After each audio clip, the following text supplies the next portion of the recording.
La vitamine B12 également appelée cobalamine est une vitamine hydrosoluble essentielle. La vitamine B12 fait partie du groupe des 8 vitamines hydrosolubles qui forment les vitamines B12 avec la vitamine B1, B2, B3, B5, B6, B7 et B9. La cobalamine est un terme générique pour désigner les composés ayant une activité biologique de vitamine B12. Ces composés sont impliqués dans le métabolisme des acides nucléiques, c'est-à-dire la synthèse de l'ADN et l'ARN, la méthylation et la synthèse et la réparation de la myéline. Ils sont nécessaires à la formation de globules rouges normaux et à une fonction neurale normale. Les sources alimentaires de vitamine B12 comprennent les viandes, en particulier le bœuf, et les abats, la volaille, les œufs, les céréales enrichies, le lait et les produits laitiers et les fruits de mer tels que les palourdes, les huîtres, le maquereau et le saumon. La vitamine B12 alimentaire est libérée dans l'environnement acide de l'estomac et est fixée à la protéine R, appelée aptocorine. Les enzymes pancréatiques clivent ce complexe B12 dans l'intestin grêle. Après clivage, le facteur intrinsèque, sécrété par les cellules pariétales de la muqueuse gastrique se fixe sur la vitamine B12. Le facteur intrinsèque est nécessaire à l'absorption de la vitamine B12, qui a lieu dans l'iléon terminal. La vitamine B12 dans le plasma est fixée aux transcobalamines 1 et 2. La transcobalamine 2 est responsable du transfert de la vitamine B12 au tissu. Le foie stocke de grandes quantités de vitamine B12. La réabsorption entérohépatique aide à maintenir le statut de la vitamine B12.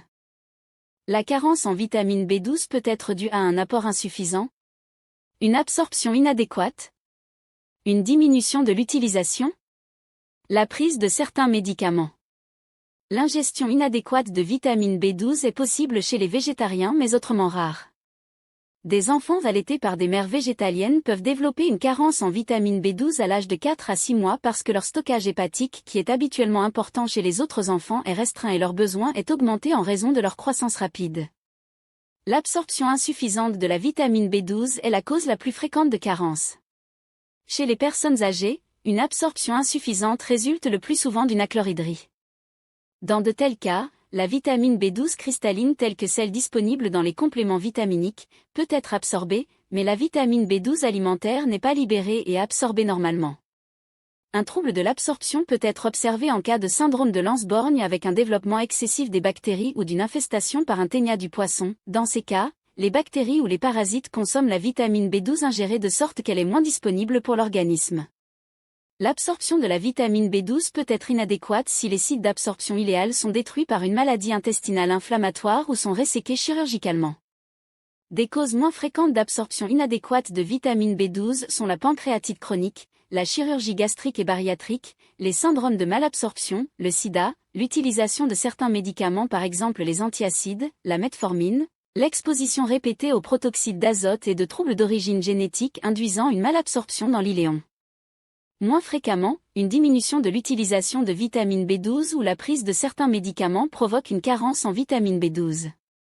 L'anémie se développe habituellement insidieusement. Elle est souvent plus grave que ne le laissent supposer les symptômes, car la lenteur de l'évolution permet à l'organisme de s'adapter. Parfois, une splénomégalie et une hépatomégalie apparaissent. Plusieurs symptômes digestifs, dont une perte de poids et des douleurs abdominales mal localisées, peuvent survenir. Une glossite, habituellement marquée par des brûlures de la langue, est rare. Des symptômes neurologiques se développent indépendamment des anomalies hématologiques.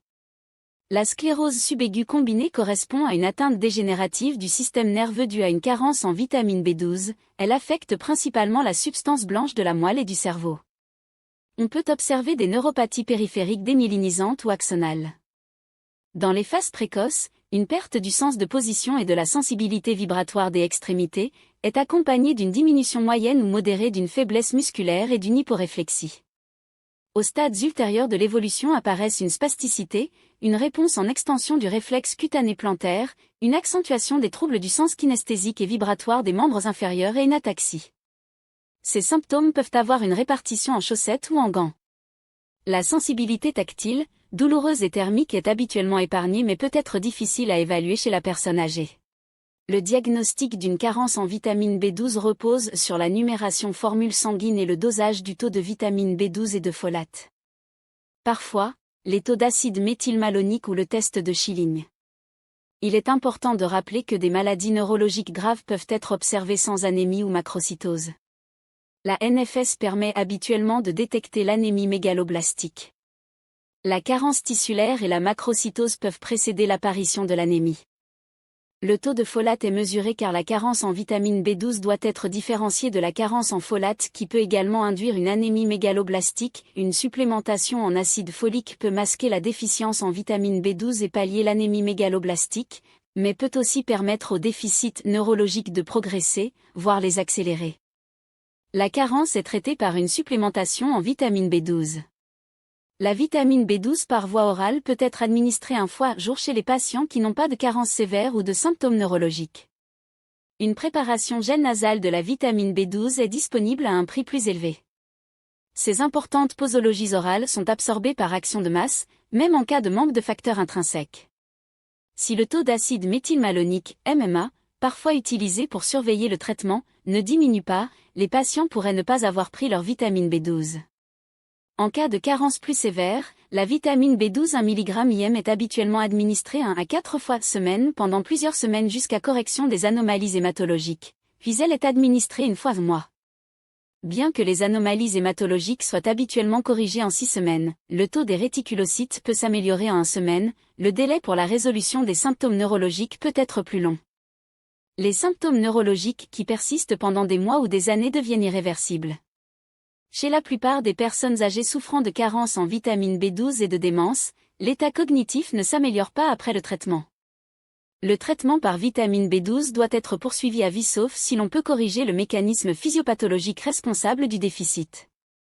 Les nourrissons de mère végétalienne doivent recevoir une supplémentation en vitamine B12 dès la naissance. Effectuer un test de Schilling chez l'adulte jeune et d'âge moyen présentant une carence en vitamine B12.